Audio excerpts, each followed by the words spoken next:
আর যারা নামাজ পড়েন না তাদেরকে আমি একটা হাদিস শোনাবো, একটা হাদিস শুনবেন।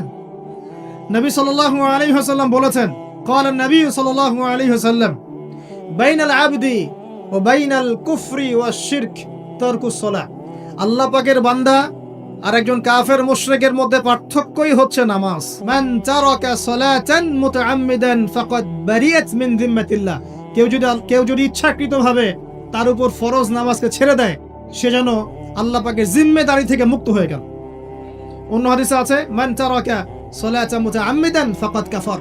কেউ যদি ইচ্ছা করে নামাজ ছেড়ে দেয়, সে ব্যক্তি কুফরি করলো। বলি নাউজুবিল্লাহ। যত নামাজ কারা কারা পড়েন না হাত তোলেন এবার। আচ্ছা, লজ্জার কিছু নাই।